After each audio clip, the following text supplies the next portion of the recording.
নানান রকমের বক্তব্য দিয়েছে, কিন্তু এই উত্তর অঞ্চলের বৈষম্য থেকে এখনো আমরা মুক্তি পাই নাই।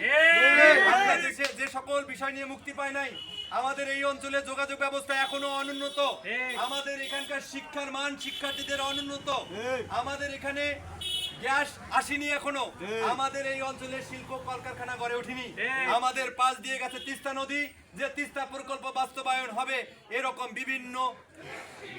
বিভিন্ন রাজনৈতিক ব্যক্তিবর্গ এসে আমাদের সামনে বক্তব্য দিয়ে গেছেন, বক্তব্য গরম করে গেছেন, টিভি মিডিয়া কাঁপিয়ে দিয়ে গেছেন, কিন্তু আমরা এখনো দৃশ্যমান কোনো কিছু দেখতে পাই না। আমাদের এই অঞ্চলের 70% মানুষ হচ্ছে কৃষির সাথে জড়িত, 70% মানুষ কৃষির পরবর্তীতে, এই কৃষি তো আর সবসময় কৃষিকাজের সাথে মানুষ থাকতে পারে না, দীর্ঘ সময় বেকারত্ব থাকে। এই বেকারত্ব মানুষগুলো যে সকল অল্প পুঁজি থাকে, সেই অল্প পুঁজিটুকু খেয়ে পরবর্তীতে ঋণগ্রস্ত হয়ে যায়, তারা দিশেহারা হয়ে যায়, তারা সমাজ ছাড়া হয়ে যায়, তারা পরিবার ছাড়া হয়ে যায়, তাদেরকে যেতে হয় দক্ষিণ অঞ্চলের কোনো একটি জায়গায়, তারা সেখানে রিক্সা চালায়, কেউ বা ভ্যান চালায়, কেউ বা সেখানে বিভিন্ন রকমের কলকারখানায় কাজের সাথে যুক্ত হয়। এই যে বৈষম্য, আমরা কি আমাদের এই অঞ্চলে যদি অসংখ্য শিল্প কলকারখানা গড়ে উঠতো, এখানে যদি সরকারি বেসরকারি পৃষ্ঠপোষকতায় শত শত হাজার হাজার মানুষের কর্মসংস্থান হতো, তাহলে কি তাদেরকে ঢাকা দেওয়া লাগতো? তাদেরকে কি চট্টগ্রাম দেওয়া লাগতো?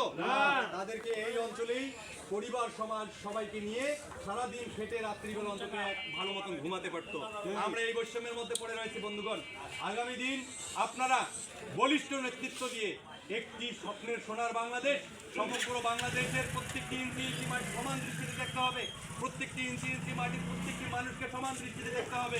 কারো প্রতি আমি ভালো চোখে দেখলাম, কারো প্রতি আমি মন্দ চোখে দেখলাম, এই নীতি আর এই উত্তর অঞ্চলের মানুষ বিশ্বাস করে না।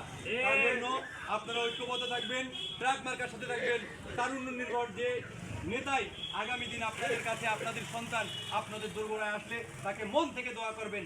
কখনো স্যুট বুট টাইপ পরা 4 চাকার গাড়িতে আসবে, আপনাদেরকে এরকম করে হাত নাড়াবে আর চলে যাবে, আপনাদের কাছে ভোট নিয়ে চলে যাবে, তার জায়গা হবে গুলশান বনানি, আর আপনি পরে থাকবেন হলো নিম্ন একটি পরিবারের মধ্যে। এই বৈষম্য আর হতে দেওয়া যাবে না। যারা তৃণমূল থেকে রাজপথ থেকে উঠে আসবে, টাকা থাকুক কাছে না থাকুক, অর্থ সম্পদ থাকুক কাছে না থাকুক, যারা মানুষের কণ্ঠে কথা বলে, যারা মানুষের অধিকার নিয়ে রাজপথে থাকে, তাদেরকে আপনারা আগামী দিনের জনগণের নেতা হিসাবে তৈরি। এখন আর নেতা যেন নেতার ঘর থেকে নেতা জন্ম নেওয়ার দরকার নেই, কোটিপতির ঘর থেকে এসে নেতৃত্ব দেওয়ার আর কোনো দিন নেই। এখন রাজপথ থেকে যে নেতৃত্ব করে উঠবে, তার পাশে আপনারা সর্বোচ্চ দিয়ে পাশে থাকবেন। তো এই আশাবাদ ব্যক্ত করছি, আপনাদের সুস্বাস্থ্য এবং দীর্ঘায়ু মঙ্গল কামনা করছি। এবং আমাদের যেহেতু আগামী দিন এই জায়গা থেকে আপনাদেরই সন্তান ট্রাক মার্কা